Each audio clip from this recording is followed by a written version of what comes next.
बात करने के लिए आया हूं। आज भारत का हर नागरिक देख रहा है कि कैसे भारत की नारी शक्ति की उड़ान को रोक दिया गया, उनके सपनों को बेरहमी से कुचल दिया गया। हमारे भरसक प्रयास के बावजूद हम सफल नहीं हो पाए। नारी शक्ति वंदन अधिनियम में संशोधन नहीं हो पाया और मैं इसके लिए सभी माताओं, बहनों, उनसे मैं क्षमा प्रार्थी हूं। साथियों, हमारे लिए देश हित सर्वोपरि है, लेकिन जब कुछ लोगों के लिए दल हित सब कुछ हो जाता है, दल हित देश हित से बड़ा हो जाता है, तो नारी शक्ति को, देश हित को इसका खामियाजा उठाना पड़ता है। इस बार भी यही हुआ है। कांग्रेस, डीएमके, टीएमसी और समाजवादी पार्टी जैसे दलों की स्वार्थी राजनीति का नुकसान देश की नारी शक्ति को उठाना पड़ा है। साथियों, कल देश की करोड़ों महिलाओं की नजर संसद पर थी। देश की नारी शक्ति देख रही थी। मुझे भी ये देखकर बहुत दुख हुआ कि जब ये नारी हित का प्रस्ताव गिरा तो कांग्रेस, डीएमके, टीएमसी, सपा जैसी परिवारवादी पार्टियां खुशी से तालियां बजा रही थी। महिलाओं से उनके अधिकार छीनकर ये लोग मेजें थपथपा रहे थे। उन्होंने जो किया वो केवल टेबल पर थाप नहीं थी, वो नारी के स्वाभिमान पर, उसके आत्मसम्मान पर चोट थी। और नारी सब भूल जाती है, अपना अपमान कभी नहीं भूलती। इसलिए संसद में कांग्रेस और उसके सहयोगियों के उन सबके व्यवहार की कसक हर नारी के मन में हमेशा रहेगी। देश की नारी जब भी अपने क्षेत्र में इन नेताओं को देखेगी तो वो याद करेगी कि इन्हीं लोगों ने संसद में महिला आरक्षण को रोकने का जश्न मनाया था, खुशियां मनाई थी। कल संसद में नारी शक्ति वंदन संशोधन का जिन भी दलों ने विरोध किया है, उनसे मैं दो टूक कहूंगा। ये लोग नारी शक्ति को फॉर ग्रांटेड ले रहे हैं। वो ये भूल रहे हैं कि 21वीं सदी की नारी देश की हर घटना पर नजर रख रही है। वो उनकी मंशा भांप रही है और सच्चाई भी भली भांति जान चुकी है। इसलिए महिला आरक्षण विरोध करके जो पाप विपक्ष ने किया है, इसकी उन्हें सजा जरूर मिलेगी। इन दलों ने संविधान निर्माताओं की भावनाओं का भी अपमान किया है और जनता द्वारा इसकी सजा से भी वो बच नहीं पाएंगे। साथियों, सदन में नारी शक्ति वंदन संशोधन किसी से भी कुछ छीनने का नहीं था। नारी शक्ति वंदन संशोधन हर किसी को कुछ न कुछ देने का था, देने के लिए संशोधन का था। ये 40 साल से लटके हुए नारी के हक को 2029 के अगले लोकसभा चुनाव से उसका हक देने का संशोधन था। नारी शक्ति वंदन संशोधन 21वीं सदी के भारत की नारी को नए अवसर देने, नई उड़ान देने, उसके सामने से बाधाएं हटाने का महायज्ञ था। देश की 50% यानी आधी आबादी को उसका अधिकार देने का साफ नियत के साथ, ईमानदारी के साथ किया गया एक पवित्र प्रयास था। नारी को भारत की विकास यात्रा में सहयात्री बनाने और सबको जोड़ने का प्रयास था। नारी शक्ति वंदन संशोधन समय की मांग है।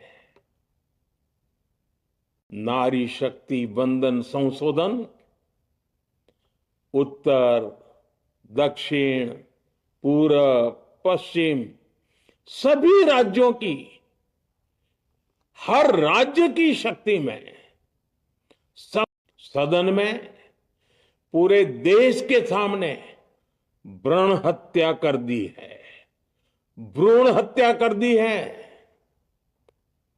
ये Congress, TMC, Samajwadi party, DMK जैसे दल इस भ्रूण हत्या के गुनहगार हैं।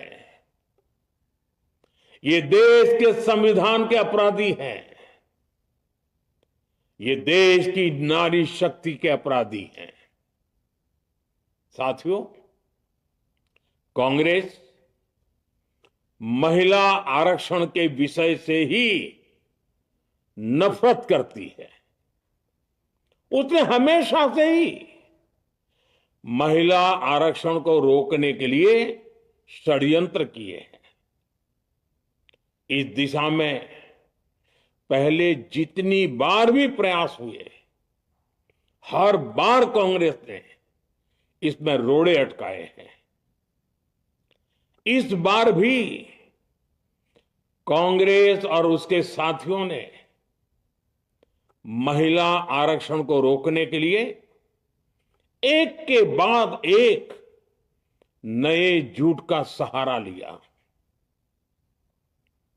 कभी संख्या को लेकर, कभी किसी और तरीके से कांग्रेस और उसके साथियों ने देश को गुमराह करने की कोशिश की। ऐसा करके इन दलों ने भारत की नारी शक्ति के सामने अपना असली चेहरा सामने ला दिया है, अपना मुखौटा उतार दिया है। साथियों, मुझे व्यक्तिगत तौर पर आशा थी कि कांग्रेस अपनी दशकों पुरानी गलती सुधारेगी। कांग्रेस अपने पापों का प्रायश्चित करेगी, लेकिन कांग्रेस ने इतिहास रचने का, महिलाओं के पक्ष में खड़े होने का अवसर खो दिया। कांग्रेस खुद देश के अधिकांश हिस्सों में अपना वजूद खो चुकी है। कांग्रेस परजीवी की तरह क्षेत्रीय दलों की पीठ पर सवार होकर खुद को जिंदा रखे हुए है।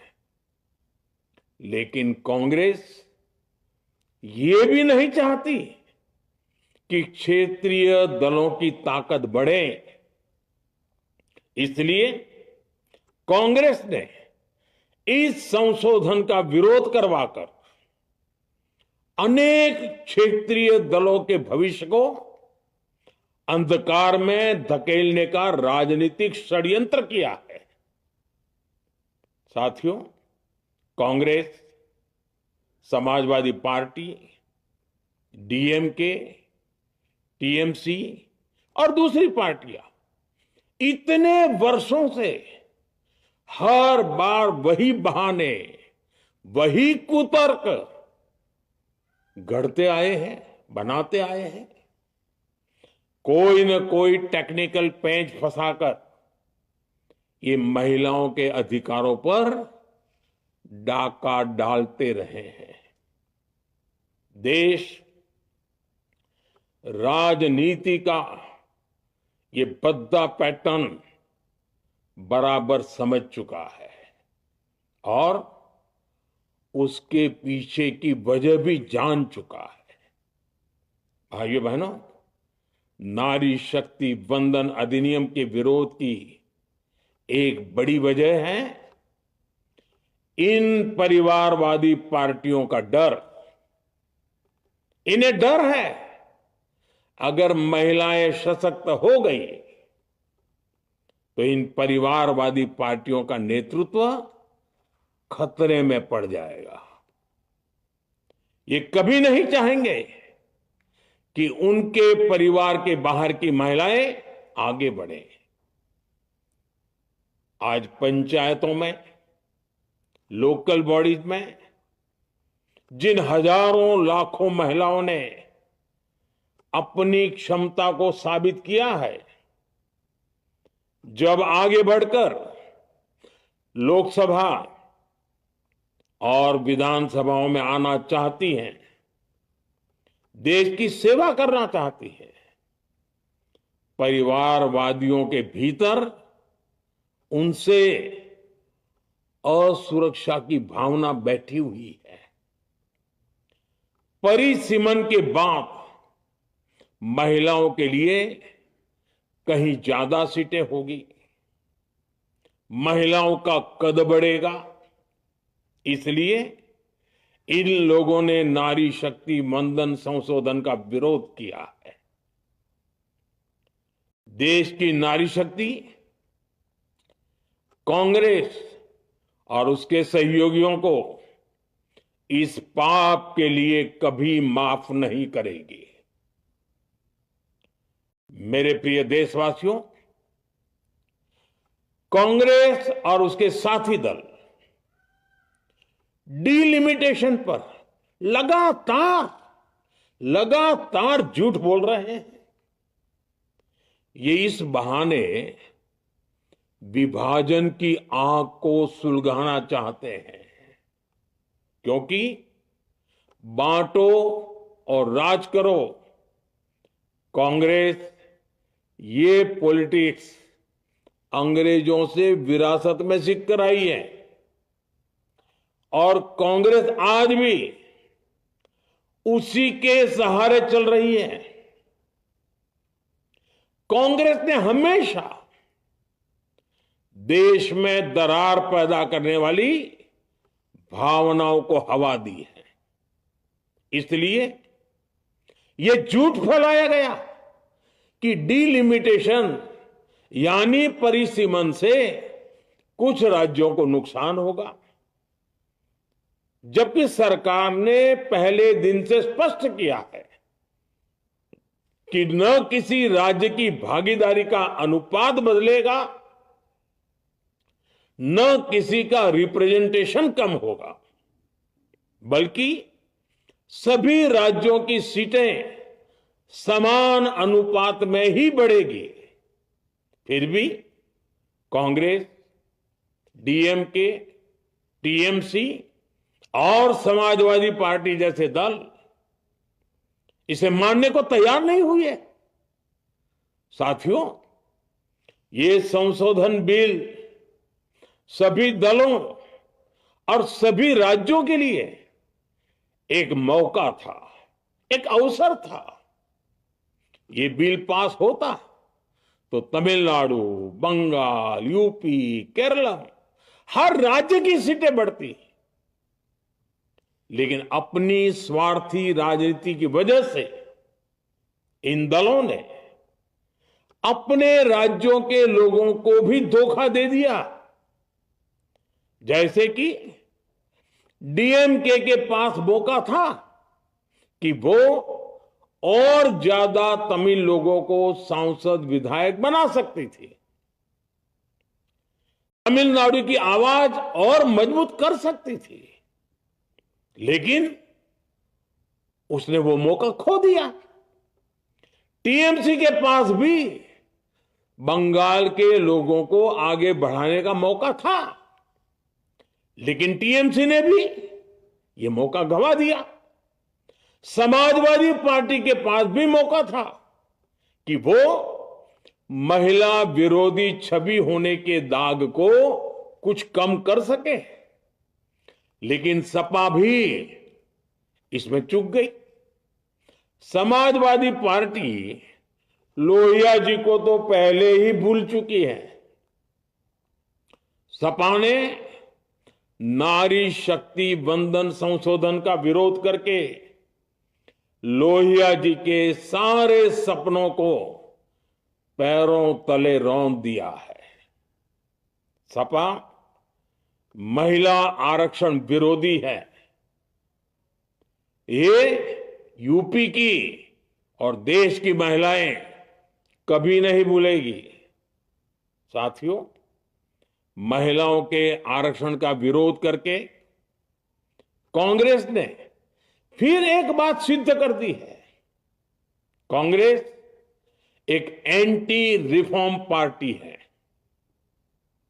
21वीं सदी के विकसित भारत के लिए जो भी निर्णय, जो भी रिफॉर्म जरूरी है,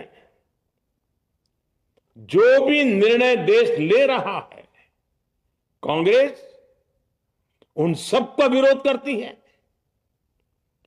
उसे खारिज कर देती है, उस काम के अंदर खलल डालती है। यही कांग्रेस का इतिहास है और यही कांग्रेस की नेगेटिव पॉलिटिक्स है। साथियों, ये वही कांग्रेस है जिसने जनधन, आधार, मोबाइल, स्त्री शक्ति का विरोध किया। कांग्रेस ने डिजिटल पेमेंट्स का विरोध किया। कांग्रेस ने जीएसटी का विरोध किया। कांग्रेस ने सामान्य वर्ग के गरीबों को आरक्षण का विरोध किया।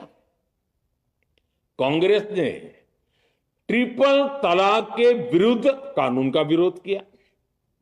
कांग्रेस ने आर्टिकल 370 हटाने का विरोध किया। हमारा संविधान, हमारे कोर्ट जिस यूनिफॉर्म सिविल कोड, समान नागरिक आचार संहिता को, यूसीसी को जरूरी बताते हैं, कांग्रेस उसका भी विरोध करती है। रिफॉर्म का नाम सुनते ही कांग्रेस विरोध की तख्ती लेकर दौड़ पड़ती है। ऐसा कोई भी काम जिससे देश मजबूत होता है, कांग्रेस उसमें बाधाएं खड़ी करने के लिए पूरी शक्ति लगा देती है। Congress one nation, one election का विरोध करती है। कांग्रेस देश में घुसपैठियों को भगाने का विरोध करती है। कांग्रेस मतदाता सूची के शुद्धिकरण एसआईआर का विरोध करती है। कांग्रेस वक्फ बोर्ड में रिफॉर्म का विरोध करती है। साथियों, कांग्रेस ने शरणार्थियों को सुरक्षा देने वाले सीएए कानून तक का विरोध किया। इस पर झूठ बोलकर, अफवाहें फैलाकर देश में बवंडर खड़ा कर दिया। कांग्रेस माओवादी नक्सली हिंसा को समाप्त करने के देश के प्रयासों में भी रुकावटें डालती है। कांग्रेस का एक ही पैटर्न रहा है, कोई भी रिफॉर्म आए तो झूठ बोलो, भ्रम फैलाओ।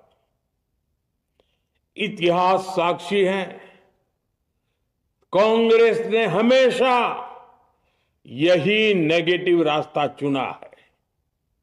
साथियों, जो भी कार्य देश के लिए जरूरी फैसला होता है, कांग्रेस इसको कारपेट के नीचे डाल देती है।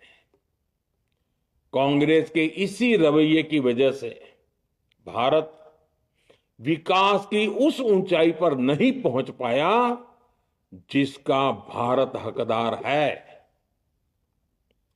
आजादी के समय उस दौर में हमारे साथ और भी कई देश आजाद हुए थे।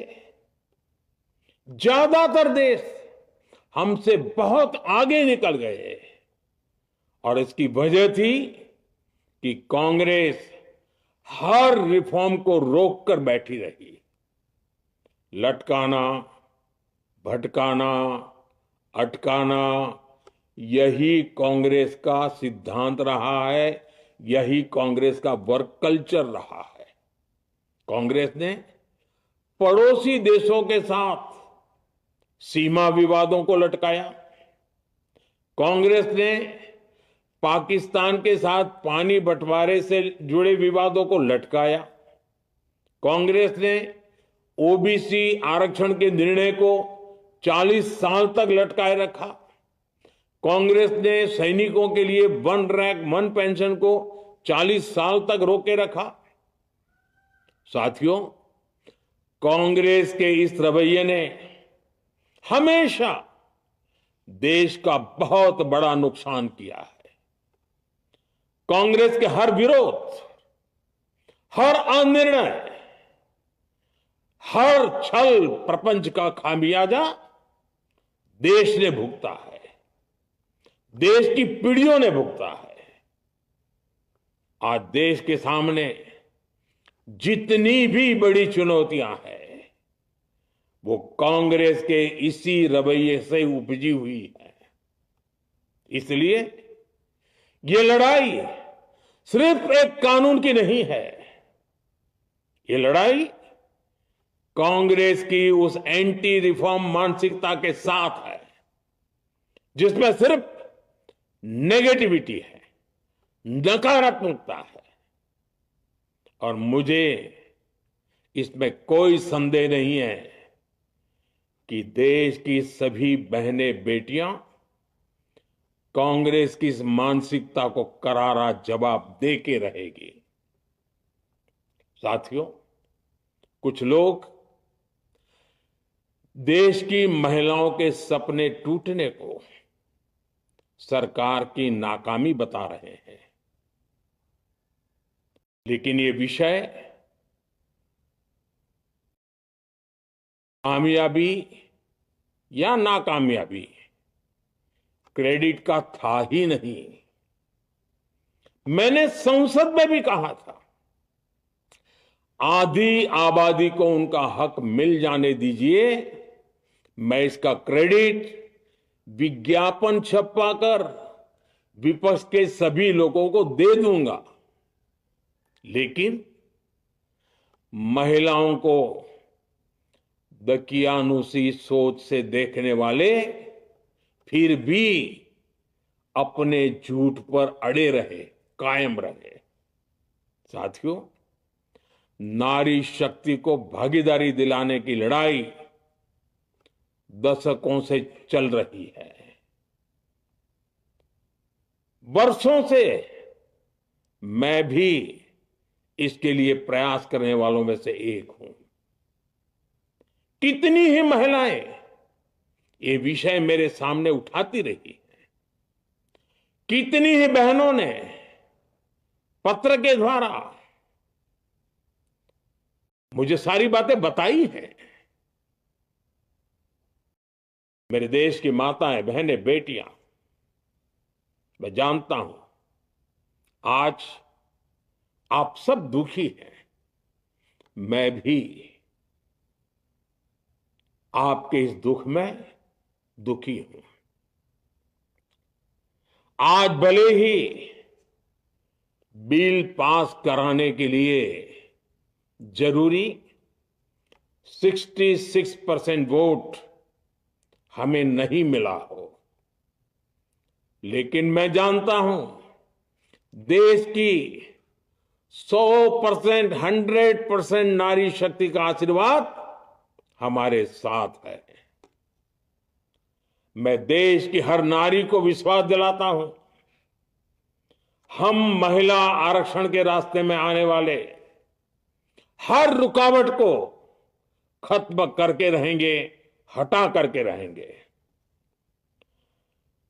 हमारा हौसला भी बुलंद है, हमारी हिम्मत भी अटूट है और हमारा इरादा भी अड़िग है। महिला आरक्षण का विरोध करने वाली पार्टियां ये देश की नारी शक्ति को संसद और विधानसभाओं में उनकी भागीदारी बढ़ाने से कभी भी रोक नहीं पाएंगे। सिर्फ वक्त का इंतजार है। नारी शक्ति के सशक्तिकरण का बीजेपी एनडीए का संकल्प अक्षुण्ण है। कल हमारे पास संख्या बल नहीं था, लेकिन इसका मतलब ये नहीं है कि हम हार गए। हमारा आत्मबल अजेय है। हमारा प्रयास रुकेगा नहीं, हमारा प्रयास थमेगा नहीं। हमारे पास आगे भी और मौके आएंगे। हमें आधी आबादी के सपनों के लिए, देश के भविष्य के लिए इस संकल्प को पूरा करना ही है। आप सबका बहुत बहुत धन्यवाद।